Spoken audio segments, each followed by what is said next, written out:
wanna talk? So let's talk. Yeah. Talk. You wanna talk? You gotta talk, you need to talk. News talk. I talk, you talk to Solomon. I talk, you talk to Solomon. Yeah, let's talk to Solomon. Talk to Solomon. You gotta talk. Good evening and welcome back. It's Talk to Solomon Times. Thanks so much for joining us. We've been on the air a long time, and we appreciate the many people that review our work. My co-host tonight is Chief Steve Davis. Chief. Good evening, everybody. And also Brent Johnson, a longtime friend and a respected international journalist. Brent, welcome.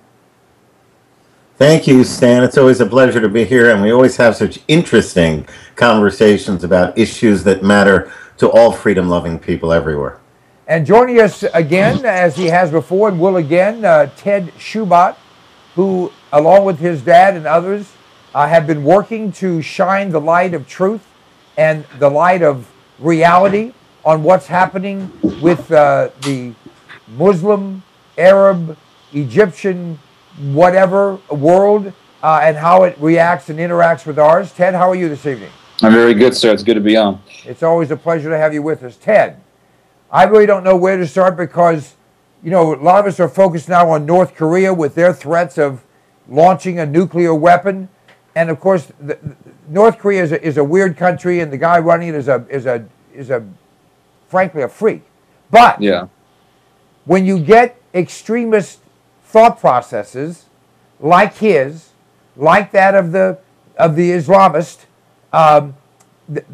they can and will and have done just insane things, and just the things that go boom are getting bigger, right or wrong. Mm-hmm. Well, we should always look after people who talk about destroying other countries, of course, but it seems to me that people usually focus more on the loudmouth in the blog. People like to focus more on the dog that barks instead of the dog that bites. So I think, of course, we should focus on countries like North Korea and Iran, but we should also, I think, pay more attention to countries that are very quiet and very beguiling to the Western media, such as nations as Turkey, countries like Saudi Arabia, which are considered to be allies to the United States, but in fact are supporting many Islamist movements around the world, and they are also orchestrating much of the fundamentalist Islamic movements within the world right now, especially the Syrian revolution, and especially the Muslim Brotherhood's control in Egypt. These types of situations are orchestrated by countries like Saudi Arabia, but as I've said, Saudi Arabia is considered to be a friend of the United States, and Obama and President Bush and many presidents before them had no problem in discussing with these governments. But when it comes to Iran, we always see that as a very evil nation, which it is, but we should also apply our same discernment upon nations that are quiet and don't seem to be harmful to us. All right, let's. You mentioned something. Let's go there for now. You mentioned the Muslim Brotherhood in Egypt, and we're going to talk about what's happening there, because I think we have chaos, and we might well see out-and-out war in Egypt between the factions. But is Saudi Arabia in favor of the Muslim Brotherhood running Egypt? Well, of course they are. They have been amongst the greatest funders toward the Muslim Brotherhood movement going on right now in Syria. The revolution in Syria right now is not just some mixed group of people who all want to fight for freedom. The revolution is a cause primarily for the Muslim Brotherhood, because the Muslim Brotherhood has two major homes, really. One is Egypt, and the second is Syria. So Egypt has already been taken. The next country they want is Syria. And so the revolutionaries, they want to establish the Sharia hegemony under the Muslim Brotherhood. If the revolution succeeds, which I believe it very well can, Syria will be another Muslim Brotherhood nation. Now, who is supporting the rebels the most? It's the Saudis, the Turks, NATO, the United Nations, And even the United States, and I've made this quite clear, while Obama wants to destroy the Second Amendment, he wants to give the Second Amendment to the jihadists in Syria. So he thinks that Americans shouldn't have guns, but Muslim terrorists should. And like I've said, the United States sold over $30 million of weapons to the Saudis. The Saudis gave most of those weapons to the jihadists. In fact, there was one American politician whose name goes as anonymous, stated that most of the weapons going to Syria are going into the hands of the people that America doesn't like, the jihadists. So America knows this for a fact. America knows what's going on. But the Saudis, like I've said, they are supporting the revolution the most, I would say, or at least amongst the most. And also Turkey. They're flowing in millions and millions of dollars of weapons. Why? Because the Saudis, they want to see the Muslim Brotherhood reign because they know that the Muslim Brotherhood is a Sunni organization, for one, and that it will not be a friend of Iran. In fact, the Muslim Brotherhood hates Iran. The Saudis, there's nothing that scares the Arabs more than a Shiite in power. So they want to get rid of all the Shiite governments in the Middle East and make an entire Sunni confederacy where the threat of a Shiite government is completely absent. And if the Syrian revolution succeeds, that will greatly weaken the Iranian power in the Middle East, because Syria is much more powerful than Iran. It has more weapons, more chemical weapons than Iran. And if you make Syria into a Sunni nation, which is what the Saudis want, then Iran will be greatly, greatly crippled. Now, Iran and whatever, 2/3 of Iraq are Shia. Mm-hmm. Where are other Shia strongholds in the Middle East, if any place? Well, the Shia, like you said, is in Iran. There's There's also Shiite in Syria. There's a very large Shiite minority in Syria, but nevertheless, over 80% of the Middle East is Sunni. The Shiite are a minority overall, so they are the underdogs in this. So the Sunnis have the advantage of winning because they have the numbers and they have the influence. Nations that have also, the nation that has, I think, the greatest amount of influence in the Middle East is Turkey. Now, why do I say Turkey as opposed to Saudi Arabia? Because the Arabs are, by and large, hated amongst the Middle East, even by Sunnis. The Sunnis don't like the Arabs because the Arabs live a life of extreme and total luxury.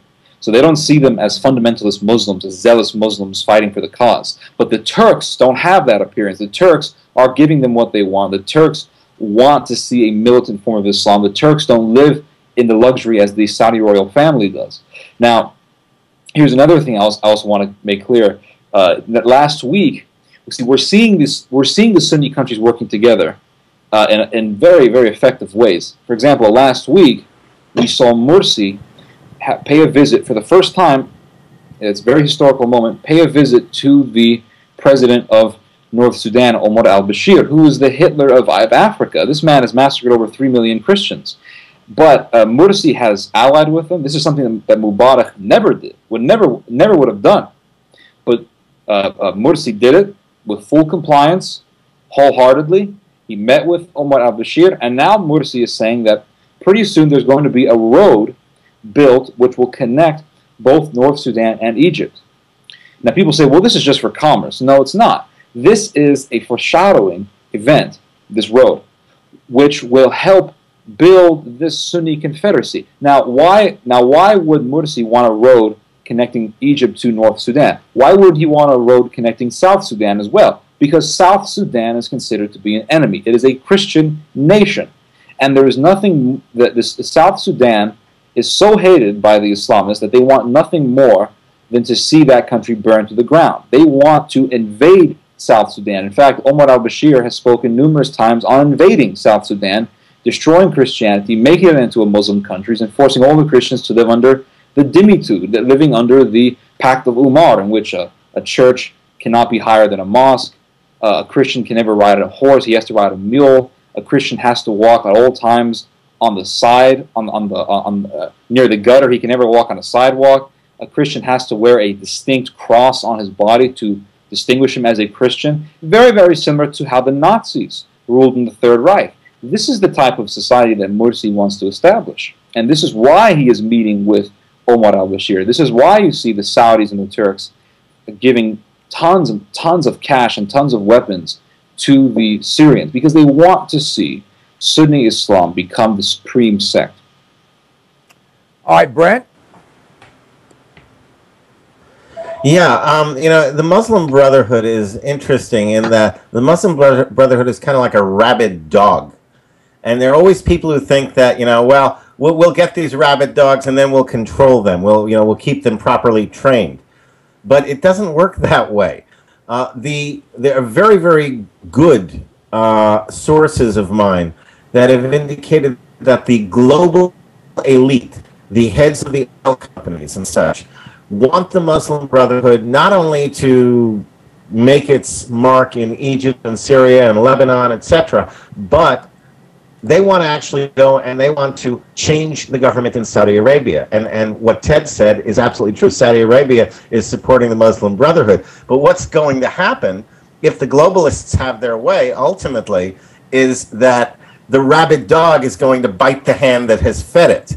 And I think there's a good chance if the Syrian revolution is successful, if the globalists' efforts are successful from country to country, apparently their last target is Saudi Arabia. And if that happens, I think the Saudi royal family are going to have to look back and say, well, look at these rabid dogs we supported and now they've bitten us. It could well happen in the Middle East. Ted? Yeah, I think the way he described it is very, very accurate. And another country, and I know I've said this on the show before, but I can't emphasize this enough. The nation we also have to look at is Jordan. Now, the gentleman who just spoke made a very good point. He said we need to focus. He described the Muslim Brotherhood as a very clever but rabid dog, and that's exactly what I was saying in the beginning of the show. We need to focus on the dogs that are quiet. Iran is a very, very loud, barking dog. The same thing can be applied to North Korea. Now, of course, we should focus on them, but we should focus more on the dog that doesn't bark, because those dogs have something to hide. The Muslim Brotherhood has something to hide. Saudi Arabia has something to hide. Turkey definitely has something to hide.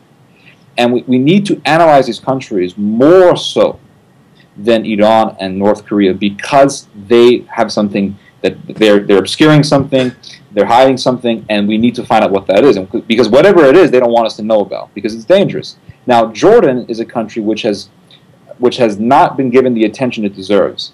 Since 2011, the Muslim Brotherhood has been trying so much with great effort, to take the government of Jordan, take the government of King Abdullah II. They have been trying more now than ever. So expect Jordan to become another Egypt. Not in that Jordan will become an Islamic nation conclusively, but that you will begin to see mass rioting in the street, you will begin to see mass protests and revolutions, and quite possibly you'll see CNN and MSNBC rush down to Jordan and see, well, these people are doing another great revolution for the cause of democracy, only to see that revolution lead to the cause of Islamic tyranny. Now, when you mention MSNBC and CNN, you frustrate me because you're telling the truth, and that is that these are arms, tools, trained dogs, whatever you want to call them, of those who would do in America, because all of this, the objective is not Israel, the objective is not Saudi Arabia, the objective is the world, and the big speed bump for these people is in fact the United States. So all of this is aimed at eventually making America a Muslim nation, a Sharia nation, and of course in this president that we have, they have a willing participant in that concept. Could you address that?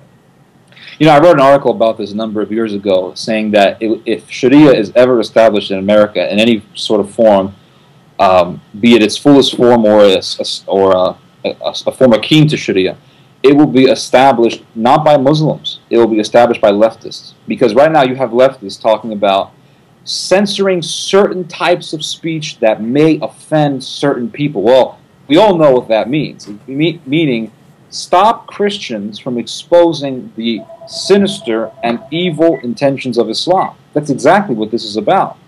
So the left wants to censor free speech. They want to censor the Second Amendment, yet they, like I said, they are supporting the Islamists, giving them weapons. They are giving them the ability to speak their mind, but not us. In fact, the government wants to deem us as terrorists. They already have.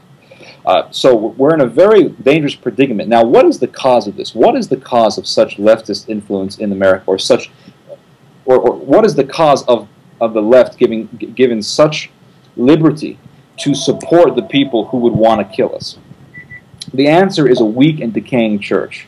The answer is heresy, which has abounded throughout the United States. Throughout America, especially in the modern-day evangelical church, the pastors are teaching that as Christians, being a Christian has absolutely nothing to do with what with the actions that we take here on earth. And many pastors are teaching this rubbish, that Christians should not judge other religions, that Christians should stay away from politics, that Christians need to stop looking so judgmental and so legalistic. Now, let's say we listen to all of them. If the Christians in America stop doing action, if you stop doing action, Mr. Solomon, or any of the gentlemen on the show stop doing what they're doing, what's going to happen? The left will get involved in politics. The left will continue to do what they're doing. The left will not stop fighting against Christianity, fighting against the morals that make this country, and they will soon overrun the entire society. The only reason why the left hasn't done it is because of certain people like you, Mr. Solomon, or everyone on this show, doing what we're doing, and being a hindrance to the leftist cause, which will lead in turn to Sharia being implemented in this country, because the church in this country is like the cultural immune system. If you take it away, all that is needed to destroy the country is a little bit of bacteria. That bacteria is leftism, and that bacteria is Islamicism. Well, that's well said, and I will steal that from you. Chief, there's an article about the military sending out emails. Tell us about that. Well, the Army is now labeling Christian ministries as domestic hate groups. And what I see here, our guest host has mentioned tonight, Barack Obama. And first of all, Barack Obama, in my opinion, he views, first of all, Americans, us, as the enemy. And it was mentioned earlier that Barack Obama wants to disarm us while he's at the same time arming terrorists in the Middle East. But I believe that Barack Obama looks at those terrorists like they're the freedom fighters. They're the ones fighting the oppressive us. So what this says to me, that if the Army is going to label Christian ministries as hate groups, this is another leg that's going to eventually lead to the elimination of us. And so now we have the Barack Obama's fighting to take away our guns. Barack Obama supporting the terrorists in the Middle East and arming them.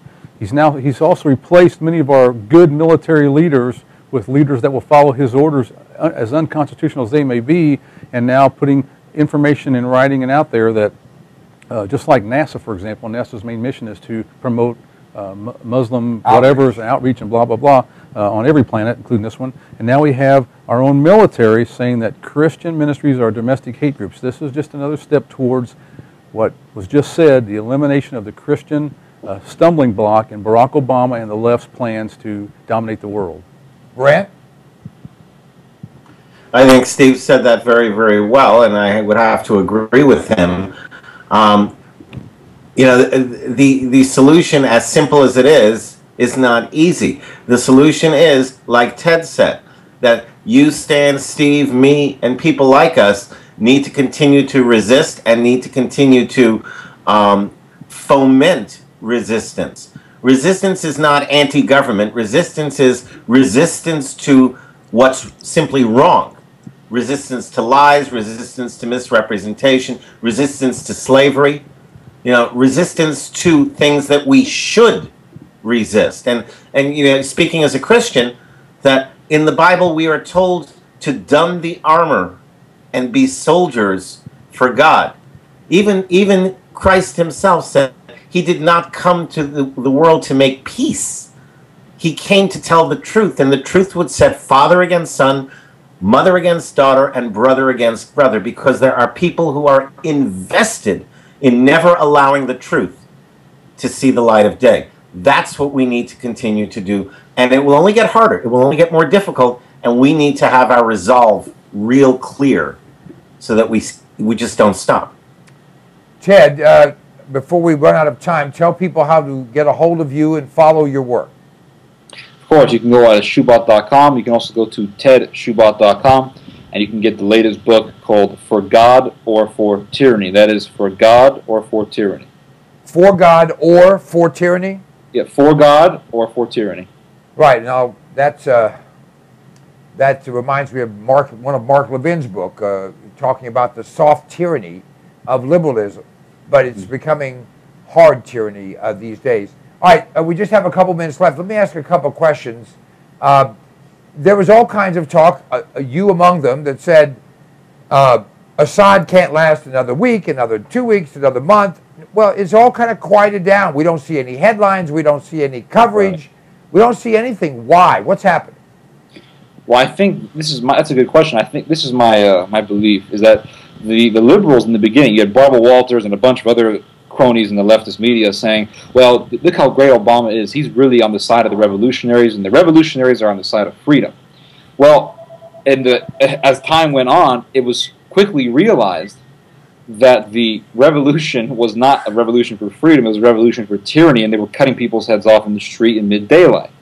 So the left, I'm assuming, cowered away from that and said, well, we can't be involved in this. This is way too obvious. It's way too obvious what this is about. Let's just pull away, put it under the rug, hush, hush, and people will soon forget about it. Well, it's true. People have forgotten about the revolution. I have not, and I continue to research and write about it because things are going on every single minute. Beheadings, church burnings, Christians being killed, tens of thousands of Christians being forcibly exiled out of their homes by rebels, rebels breaking into people's homes and slaughtering them.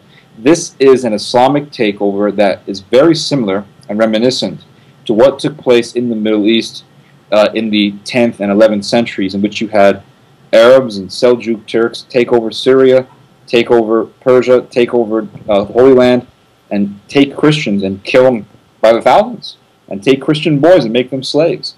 Now, the Muslim power was wounded after in World War I after the British crushed the Ottoman Empire. But that is now reviving, and we are seeing the same Islamic expansion and despotism revive itself in a very, very strong and aggressive counterattack. We will see what we will see. Thank you for keeping us abreast, Ted Shoebat, and we look forward to having you back. Thank you, my friend. God bless you, sir. We'll be back with more. Just stay tuned. Floyd Brown joins us on Talk to Solomon.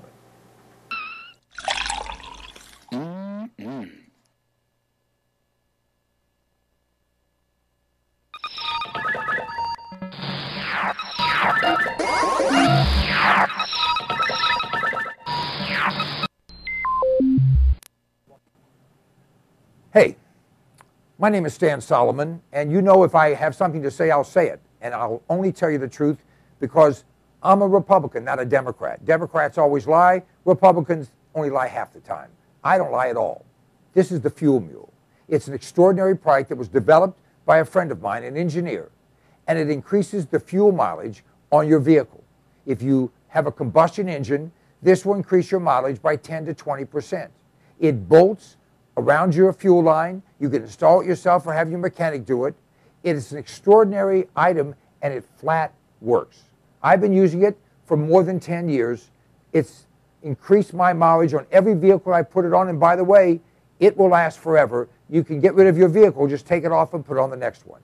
Go to cpnlive.com. You'll have more information there. You can order it right there. We absolutely guarantee you'll be satisfied. The Fuel Mule. It's a way to kick down your cost of fuel and kick up your mileage. Don't you love the name? I thought of it. The Fuel Mule. Do you like being healthy? I do. In fact, this product, which I've been taking for years now, is absolutely the answer. Now, you may not believe it, but I'm actually 21, plus tax, of course. This product has 146 different healthful nutrients in it, and it's liquid, so it's bioavailable. It tastes great, and it's sugar-free. 1 ounce of Sonic Life each day will help you to maintain and enhance your health. It's a kind of a gift, well, that you'll thank your mom for, your husband for, your wife for, your kids for. Whoever you give it to, they're going to say thank you, and you are going to enjoy the benefits of having all the vitamins, all the minerals, all the nutrients your body needs in one very reasonably priced product. Just go to cpnlive.com and everything's right there. You'll be able to read all the ingredients. The price is right there, a flat price delivered to your door anywhere in the United States of America. Sonic Life is a gift, a great gift. Give it to yourself. I do. I like to eat. Do you like to eat? We all do. And usually we run to the grocery store, we run to the convenience store, or we have something in the fridge. But power's been out in parts of this country in the last few weeks. We don't know what's going to come down the pike economically. Smart people are putting in food.